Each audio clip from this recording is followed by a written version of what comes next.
बिस्मिल्लाहिर्रहमानिर्रहीम अस्सलाम वालेकुम। Welcome back to my YouTube channel. आज की इस वीडियो में class 8 math review exercise 1A start करेंगे। क्वेश्चन नंबर 1 है, 4 options are given against each statement in circle the correct one. Real number is, real number क्या है? इन 4 option में से हमने कोई एक सिलेक्ट करना है। तो रियल नंबर क्या होता है? Union of rational number and irrational numbers, यानी रैशनल और इररेशनल नंबर्स को अगर इकट्ठा कर दिया जाए तो वो क्या बनेगा? Real number. इसके बाद है, which of the following is true about square root 8। वो कहता है कि स्क्वायर रूट 8 के बारे में कौन सी स्टेटमेंट ठीक है? ये एक नेचुरल नंबर है, रैशनल नंबर है, होल नंबर है या फिर इररेशनल नंबर है? तो देखें 8 क्या है, ये एक परफेक्ट स्क्वायर नहीं है। तो जब भी कोई ऐसा नंबर जो कि परफेक्ट स्क्वायर ना हो स्क्वायर रूट के अंदर आए तो वो क्या होगा? इररेशनल नंबर होगा। इसके बाद है, irrational numbers are non terminating and dash numbers. Irrational numbers को हम नॉन टर्मिनेटिंग भी कहते हैं और इसका दूसरा नाम क्या है जो हम इसको कहते हैं? रैशनल नंबर कहते हैं, रैकरिंग कहते हैं, डेसिमल कहते हैं या फिर नॉन रैकरिंग कहते हैं? तो इसका सही ऑप्शन है नॉन रैकरिंग कहते हैं। इररेशनल नंबर्स जो कि नॉन टर्मिनेटिंग भी हों उनको हम नॉन रैकरिंग भी कहते हैं। इसके बाद है, round 0.0234589 to the 4 significant figures. अब इस पूरे नंबर को हमने 4 सिग्निफिकेंट फिगर तक राउंड करना है। 4 सिग्निफिकेंट फिगर्स का मतलब है कि ये जो शुरू के लेफ्ट साइड के जीरोज हैं ये सिग्निफिकेंट नंबर नहीं है।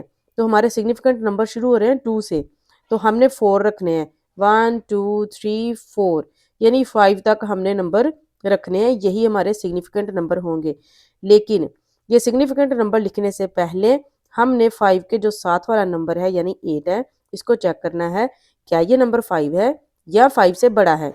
अगर ये 5 है या 5 से बड़ा है, जैसा कि यहाँ पे 8 है जो कि 5 से बड़ा है, तो हमने इधर लेफ्ट साइड में यानी 5 में एक ऐड करके फिर इसका 4 सिग्निफिकेंट फिगर तक आंसर लिखना है। तो इसका फिर आंसर क्या बनेगा? 0.0234 और 5 को क्या बना देना है अब हमने? 6। तो यही इसका ऑप्शन ए ही इसका सही आंसर होगा। इसके बाद है, the difference between approximated value and actual accurate value is called. क्या होगा? अप्रोक्सीमेशन एरर कहेंगे इसको। ये एक हमने फार्मूला पीछे पढ़ा था कि जब भी हम अप्रोक्सीमेटेड वैल्यू और एक्चुअल एक्यूरेट वैल्यू का डिफरेंस निकालते हैं तो वो किसके बराबर होता है? अप्रोक्सीमेशन एरर के। इसके बाद है, which one of the following is perfect square. अब हमने इन सब नंबर्स का बताना है कि इनमें से कौन सा नंबर है जो कि परफेक्ट स्क्वायर होगा। तो अब ये नंबर परफेक्ट स्क्वायर हैं या नहीं ये बताने के लिए हमने इनका निकालना है पहले स्क्वायर रूट। तो सबसे पहला ऑप्शन है ए 25.6, हम इसका निकालेंगे स्क्वायर रूट। स्क्वायर रूट 25.6, तो इसका स्क्वायर रूट देखिए कितना लेंथी, पॉइंट के बाद कितने नंबर्स आ रहे हैं। तो ये क्या है? ये एक परफेक्ट स्क्वायर नहीं है, लिमिटेड वैल्यूज नहीं आई इसकी। इसके बाद ऑप्शन बी को चेक करते हैं, 0.256, स्क्वायर रूट 0.256, तो इसका स्क्वायर रूट आएगा 0.5059। ये भी बहुत लेंथी है, ठीक है, ये भी एक शॉर्ट सा परफेक्ट आंसर नहीं है, तो ये भी क्या है? परफेक्ट स्क्वायर नहीं है। इसके बाद देखते हैं ऑप्शन सी को, 2.56, तो हमने इसका स्क्वायर रूट निकालना है, स्क्वायर रूट 2.56, तो इसका स्क्वायर रूट आता है 1.6। तो ये एक लिमिटेड सी वैल्यू है हमारे पास, ठीक है, तो यही एक परफेक्ट स्क्वायर नंबर है, तो हमने इसको टिक कर देना है। इसके बाद है, स्क्वायर ऑफ 0.9 इज, हमने 0.9 का स्क्वायर निकालना है। स्क्वायर का मतलब होता है उसी नंबर को उसी नंबर के साथ मल्टीप्लाई किया जाए, यानी 0.9 को हम मल्टीप्लाई करेंगे 0.9 से ही, तो आंसर आएगा 0.81, तो हमने 0.81 को टिक कर देना है। इसके बाद है, 7/9 का स्क्वायर क्या निकलेगा? हम इसको थोड़ा सा सॉल्व कर लेते हैं। सबसे पहले हमने इनके स्क्वायर अलग करने हैं। 7 का स्क्वायर ऊपर अलग हो जाएगा, 9 का स्क्वायर नीचे अलग हो जाएगा। स्क्वायर का मतलब है इसी नंबर को इसी नंबर से ज़रब दें, और नीचे भी हमने 9 ज़रब 9 ही कर देना है। 7 ज़रब 7 49, 9 ज़रब 9 81, 49/81, यह है इसका स्क्वायर, तो हमने 49/81 को टिक कर देना है। इसके बाद है 1 + 2 + 3 + 4 + 5 + 6 + 7 + 8 और फिर वापस 7 6 5 4 3 2 1 ऐड करते जाना है। ये सारा जो है अब हमने बताना है ये किसका स्क्वायर बन रहा है। तो देखिए जो सबसे बड़ा नंबर होता है, जिस नंबर तक हम जाते हैं, यहाँ पे 8 है ना, फिर 8 से हम वापस वही नंबर लिखना शुरू हो गए, तो ये किसका स्क्वायर होगा? फिर 8 का। ठीक है, जो हाईएस्ट नंबर होगा उसी का ये स्क्वायर बनेगा। इसके बाद है if the side length of a square is 0.5 metre then its area is. अगर वो कहता है कि एक साइड की जो लेंथ है वो 0.5 मीटर हो तो हमने उसका एरिया बताना है। इसको थोड़ा सा सॉल्व कर लेते हैं। एरिया का फार्मूला होता है हमारे पास L/L। L है हमारे पास यानी कि लेंथ है 0.5 और दूसरी जगह पे भी हम 0.5 ही रखेंगे। इनको जब हम करेंगे मल्टीप्लाई तो हमारे पास आंसर आएगा 0.25। 0.25 होगा इसका एरिया। तो यहाँ से हमने 0.25 मीटर स्क्वायर को टिक कर देना है। इसके बाद है कि स्क्वायर रूट निकाले 0.04 का क्या स्क्वायर रूट निकलेगा। हमने 0.04 को रखना है तकसीम के अंदर और करनी है इनकी पेयरिंग। तो इन दोनों का पेयर बन जाएगा और ये जीरो अलग ही रह जाएगा। अब देखें पॉइंट से पहले जीरो है ना, तो हमने 0 पॉइंट एज इट ऊपर लगा लेना है। फिर 2 ज़रब 2 4 बन जाएगा, 4 में से 4 निकालो 0। तो ये क्या है, इसका 0.2 स्क्वायर रूट निकलेगा। यहाँ से हमने 0.2 को टिक कर देना है। इसके बाद है कि अगर 1 square multiply by 4 square square root किसके बराबर होगा, ये हमने निकालना है। सबसे पहले हमने रकम लिखी और इनका स्क्वायर रूट अलग अलग कर दिया। इसका स्क्वायर रूट अलग कर देंगे और इसका अलग कर देंगे। ये इसके साथ कैंसिल होकर 1 बच जाएगा और ये इसके साथ कैंसिल होकर 4 बच जाएगा। 4 मल्टीप्लाई बाय 1 4 ही आ जाएगा। तो इस पूरी वैल्यू का जो स्क्वायर रूट निकला है वो क्या है, 4। तो यहाँ से हमने ऑप्शन ए यानी 4 को टिक कर देना है। इसके बाद है कि स्क्वायर रूट 4/9 ये क्या निकलेगा, इसको भी सॉल्व करते हैं। सबसे पहले हमने इनका स्क्वायर रूट अलग करना है, 4 का ऊपर अलग कर देना है, 9 का अलग कर देना है। 4 की भी फैक्टराइजेशन करेंगे और 9 की भी। 4 की फैक्टराइजेशन करते हैं 2 2 4 2 1 2 और फिर 9 की करते हैं 3 3 9 1 3 3। अब हमने इनकी जगह पे इनके फैक्टर लिख देने हैं। 4 के फैक्टर आए हैं 2 मल्टीप्लाई बाय 2 और 9 के फैक्टर आए हैं 3 मल्टीप्लाई बाय 3। इसके बाद हमने इसको स्क्वायर में लिख देना है और ये भी स्क्वायर में लिख देना है। ये स्क्वायर स्क्वायर रूट से कैंसिल हो जाएगा और नीचे भी स्क्वायर रूट से कैंसिल हो जाएगा। आंसर हमारे पास बच जाएगा 2/3। तो ऑप्शन ए 2/3 को हमने यहाँ पे टिक कर देना है। इसके बाद है स्क्वायर रूट A/B किसके बराबर होगा। हमने क्या करना है, जस्ट इनका स्क्वायर रूट ही अलग करना है। ठीक है, तो ऑप्शन डी इसका सही आंसर होगा कि स्क्वायर रूट A/B के बराबर होगा ये। इसके बाद है question number 2, identify terminating, non terminating and recurring decimal fraction from the following. अब हमने इन सभी क्वेश्चंस में से बताना है कि कौन सा टर्मिनेटिंग है, कौन सा नॉन टर्मिनेटिंग है और कौन सा रेकरिंग या नॉन रेकरिंग डेसिमल फ्रैक्शंस हैं। तो ये सब बताने के लिए हम पहले इनकी डेफिनेशंस पढ़ लेते हैं। Terminating decimal numbers. Terminating decimal numbers are the decimals which have finite number of the digits in its decimal part। वो कहता है कि टर्मिनेटिंग डेसिमल नंबर्स वो नंबर हैं जो कि अपने डेसिमल पार्ट में फाइनाइट नंबर रखते हों, लिमिटेड से नंबर हों। जैसा कि है 2/5, जब हम इसको डिवाइड करते हैं तो इसका आंसर आएगा 0.4, यानी कि इसकी तकसीम पूरी पूरी ख़त्म हो चुकी है, ये नहीं चल रही ना मजीद। तो जो ऐसे पूरा पूरा एक कंप्लीट आंसर आ जाए उसे हम बोलेंगे टर्मिनेटिंग डेसिमल नंबर्स हैं। और नॉन टर्मिनेटिंग या फिर रैकरिंग डेसिमल नंबर्स ये कौन से होते हैं, जिनमें तकसीम ख़त्म ही ना हो। ठीक है, चलती जाए, नंबर्स आते ही जाएं। ठीक है, इसकी डेफिनेशन पढ़ लेते हैं। The decimal numbers in which one digit or group of digits repeat again and again infinite times in its decimal part are called non-terminating and recurring decimal numbers। वो कहता है कि अगर डेसिमल पार्ट के बाद नंबर्स ख़त्म ही ना हो, ठीक है, या फिर रिपीट होते जाएं, तो वो क्या होगा, नॉन टर्मिनेटिंग होगा। अगर डेसिमल के बाद नंबर्स तमाम एक जैसे आ रहे हैं या वो अपने पैटर्न को रिपीट कर रहे हैं, जैसे ये 36 36 36 आता जा रहा है, तो ऐसे नंबर्स को हम क्या बोलेंगे, नॉन टर्मिनेटिंग भी और रेकरिंग डेसिमल नंबर्स भी। क्वेश्चन नंबर 2 का पार्ट नंबर 1 मैंने लिख लिया है 17/5। सबसे पहले हम करेंगे इसको डिवाइड। 17 को अंदर रखेंगे, 5 पे तकसीम करेंगे, 5 3 15, 17 में से 15 निकालो 2, 0 खुद बढ़ाएंगे तो आंसर में पॉइंट जाएगा, 5 4 20, खत्म हो गई तकसीम। तो ये कौन सा नंबर है, कौन सी फ्रैक्शन है, टर्मिनेटिंग। इसके बाद है पार्ट नंबर 2, 23/3। 23 को रखेंगे अंदर और 3 पे करेंगे डिवाइड, 7 3 21, 2 बचेगा, 0 खुद बढ़ाएंगे, आंसर में पॉइंट चला जाएगा, 6 3 18, फिर 2 बचेगा, फिर 0 बढ़ाएंगे, फिर 6 3 18, फिर 2 बचेगा, फिर 0 बढ़ाएंगे, फिर 6 3 18 और ये सिलसिला चलता ही रहेगा और यहाँ पे नंबर्स आते ही जाएंगे आगे। तो ये कौन सी फ्रैक्शन है, नॉन टर्मिनेटिंग। लेकिन इसके साथ ही ये भी चीज़ चेक करें कि इसके डेसिमल के बाद तमाम नंबर्स एक जैसे आ रहे हैं, यानी कि 666 आता जा रहा है, तो ये फिर क्या होगा, रेकरिंग नंबर भी होगा। साथ ही हमने ये भी लिख देना है। इसके बाद है पार्ट नंबर 3, 49/8। इसको करेंगे पहले डिवाइड, 49 को अंदर रखेंगे, 8 पे करेंगे डिवाइड, 8 6 48, 1 बच जाएगा, 0 खुद बढ़ाएंगे, आंसर में पॉइंट जाएगा, 8 1 8, 2 बचेगा, 0 खुद बढ़ाएंगे, 8 2 16, 4 बचेगा, 0 खुद बढ़ाएंगे, 8 5 40। पूरा पूरा तकसीम हो गया, खत्म हो गया है। तो ये हमारे पास क्या होगा, टर्मिनेटिंग फ्रैक्शन होगी। इसके बाद है 8/15, 8 को अंदर रखेंगे, 15 पे डिवाइड करेंगे, लेकिन 8 छोटा है, नहीं डिवाइड होगा, 0 खुद बढ़ाएंगे, आंसर में 0 पॉइंट चला जाएगा। फिर 15 को 5 से देंगे ज़रब, आएगा 75, इनको माइनस करने पर बचेगा 5, तो 0 हम खुद बढ़ाएंगे, फिर 15 3 45, फिर 5 बचेगा, फिर 0 बढ़ाएंगे, फिर 15 3 45, फिर 5 बचेगा, फिर 0 बढ़ाएंगे, और फिर 15 3 45, यानी ये सिलसिला ख़त्म ही नहीं होगा, यहाँ पे नंबर से चलते ही जाएंगे। तो हमने लास्ट पे अब इसका आंसर लिखना है कि 8/15 इक्वल किसके आया है, 0.53333 चलता जा रहा है। तो ये क्या है, नॉन टर्मिनेटिंग है।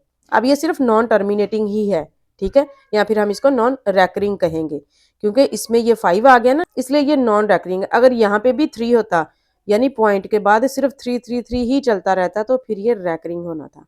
इसके बाद है question number 3, separate rational and irrational numbers. अब हमने इन तमाम नंबर्स में से बताना है कि रैशनल नंबर कौन सा है और इररेशनल नंबर कौन सा है। तो ये बताने के लिए हम सबसे पहले रैशनल और इररेशनल की डेफिनेशन पढ़ते हैं। Rational numbers, the numbers which can be written in the form of p over q where p q belongs to z and q equal not 0। वो कहता है कि कोई भी ऐसे नंबर जिनको हम p बटा q की शक्ल में लिख सके, यानी कि बटे की सूरत में लिख सके, और p और q ये दोनों क्या हो, कोई भी नंबर हो, ठीक है, इंटीजर्स हो, लेकिन q जो है ये कभी भी 0 नहीं होना चाहिए। अब यहाँ पे हम इसकी एग्जांपल्स देखते हैं। सबसे पहले 7/9, तो ये क्या है, बटे की सूरत में लिखा हुआ है, ये रैशनल नंबर है, ये भी रैशनल, ये भी रैशनल। फर्ज करें अगर ये 0/11 की जगह पे 11/0 होता, तो फिर ये रैशनल नंबर नहीं होना था, ठीक है, क्योंकि यहाँ पे मेंशन है कि q जो है वो 0 के बराबर कभी भी नहीं होना चाहिए, और q क्या है, बटे के नीचे वाली रकम। इसके बाद है irrational numbers, the numbers which are not rational are called irrational numbers, यानी कि वो नंबर्स जिनको हम बटे की सूरत में नहीं लिख सकते, वो क्या होंगे, वो इररेशनल होंगे, यानी कि जो ऐसे जजर के अंदर हो। अगर जजर के अंदर वाला नंबर परफेक्ट स्क्वायर ना हो तो वो क्या होगा, इररेशनल नंबर। अगर परफेक्ट स्क्वायर है तो फिर वो भी रैशनल ही होगा। क्वेश्चन नंबर 3 पार्ट नंबर 1 मैंने लिख लिया 25/6, तो ये क्या है, बटे की सूरत में लिखा हुआ है ना, ये एक रैशनल नंबर है। इसके बाद है 55/7, ये भी फ्रैक्शन है, यानी बटे की सूरत में लिखा हुआ है, तो ये भी रैशनल नंबर है। इसके बाद देखें 8.1111, यानी कि 1 जो है वो चलता ही जा रहा है, तो ये भी क्या होगा, ये भी एक रैशनल नंबर ही है, ठीक है। पॉइंट वाला नंबर भी हमेशा रैशनल नंबर ही होता है। जैसा कि अब ये फ्रैक्शन थी ना, इसको अगर हम डिवाइड करें तो इसका आंसर भी पॉइंट में ही आएगा, ठीक है। देखें 55/7, ठीक है, इसका आंसर भी पॉइंट में आ रहा है ना, तो ये भी रैशनल था, तो ये जो पॉइंट में आंसर है ये भी रैशनल ही होगा, लेकिन ये साथ में रैकरिंग नंबर भी होगा, क्योंकि पॉइंट के बाद सारे नंबर एक जैसे ही आ रहे हैं। इसके बाद है पार्ट नंबर 4, स्क्वायर रूट 21। अब जो स्क्वायर रूट 21 है ये एक इररेशनल नंबर होगा, क्योंकि 21 जो है ये परफेक्ट स्क्वायर नहीं है। अगर यहाँ पे परफेक्ट स्क्वायर वाला नंबर हो, जैसा कि फर्ज करें अगर 4 हो, ठीक है, 4 हो, 25 हो, ठीक है, 9 हो, ये सारे नंबर्स क्या है, इनका परफेक्ट स्क्वायर होता है, ठीक है, वो रैशनल होंगे। लेकिन 21 का परफेक्ट स्क्वायर कुछ भी नहीं है, तो इसलिए जब ये स्क्वायर रूट के अंदर आ जाएगा तो फिर ये इररेशनल नंबर बन जाएगा। इसके बाद है question number 4, identify the property of real numbers used in the following. अब इन सभी क्वेश्चंस में हमने बताना है कि रियल नंबर्स की कौन सी प्रॉपर्टी यूज की गई है। क्वेश्चन नंबर 4 पार्ट नंबर 1 मैंने लिख लिया है। सबसे पहले अब चेक करें इसमें कितनी वैल्यूज हैं, 25, 7 और 5, 3 वैल्यूज है ना। तो जब भी 3 वैल्यूज आए, ठीक है, साइन बेशक अभी आप ना चेक करें, सिर्फ ये काउंट करें वैल्यूज कितनी है, 3 वैल्यूज आ गई, तो वो हमारे पास कौन सी होगी, एसोसिएटिव प्रॉपर्टी होगी, ठीक है। इसके बाद अब साइन चेक करें, इनमें प्लस आ रहा है ना, तो हम इसमें लिखेंगे विद रिस्पेक्ट टू एडिशन। अगर यहाँ पे मल्टीप्लाई आ जाता तो हमने लिखना था associative property with respect to multiplication. इसके बाद है पार्ट नंबर 2, 17 प्लस इंटू -17। अब देखें ये वैल्यूज क्या है, सेम एक जैसी हैं, ठीक है, एक प्लस में है यानी ये +17 है, और ये प्लस माइनस -17 बन जाएगा। एक प्लस में है, एक माइनस में है, वैल्यूज बिल्कुल सेम है, तो जब भी ऐसे होगा तो ये कौन सी प्रॉपर्टी होगी, एडिटिव इनवर्स, यानी एक वैल्यू का उलट ही दूसरी वैल्यू है, तो इसे हम बोलेंगे एडिटिव इनवर्स प्रॉपर्टी। इसके बाद है square root G plus zero equal square root G, यानी स्क्वायर रूट जी में जीरो ऐड करें तो आंसर यही रहेगा। तो जब भी हम किसी वैल्यू में जीरो ऐड करते हैं तो आंसर सेम वही रहता है। इस प्रॉपर्टी को हम कहते हैं एडिटिव आइडेंटिटी। जीरो क्या है, ये एक एडिटिव आइडेंटिटी है। इसके बाद है पार्ट नंबर 4, 25 मल्टीप्लाई बाई 5 और 5 मल्टीप्लाई बाई 25। अब इसमें चेक करें कितनी वैल्यूज हैं, दो, 25 और 5। जब भी हमारे पास दो वैल्यूज हों तो हम उस प्रॉपर्टी को कहते हैं कम्यूटेटिव प्रॉपर्टी। इसके बाद हमने साइन चेक करना है, यहाँ पे मल्टीप्लाई है तो हमने लिखना है विद रिस्पेक्ट टू मल्टीप्लीकेशन। अगर यहाँ पे प्लस होता तो हमने लिखना था commutative property with respect to addition. इसके बाद है question number 5, round the following to the given degree of accuracy. अब हमने इन तमाम नंबर्स को राउंड करना है, साथ में इनकी जो भी डिग्री ऑफ एक्यूरेसी दी हो, जैसा कि पार्ट नंबर 1 में है कि इस नंबर को 4 सिग्निफिकेंट फिगर तक राउंड करना है।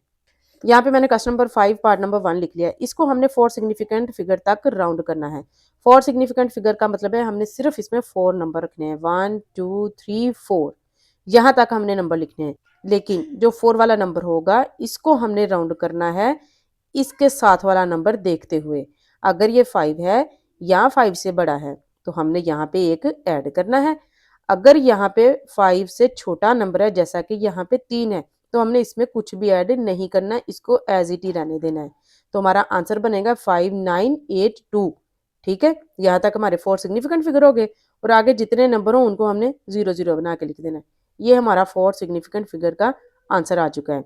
इसके बाद है पार्ट नंबर 2, 0.002859। इसको हमने 3 सिग्निफिकेंट फिगर तक राउंड करना है। तो 3 सिग्निफिकेंट फिगर हमारे कहाँ से शुरू हो रहे हैं, 2 से। जो लेफ्ट साइड के जीरोज होते हैं ये हमारे सिग्निफिकेंट फिगर नहीं होते। ठीक है, तो हम 2 से इसको काउंट करेंगे, 1 2 3। ये हमारे 3 सिग्निफिकेंट फिगर हो चुके हैं।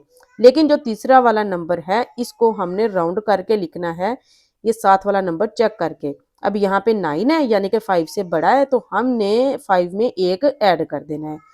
ये हमारे पास बन जाएगा 0.00286। ये हमारा 3 सिग्निफिकेंट फिगर तक राउंड हो जाएगा।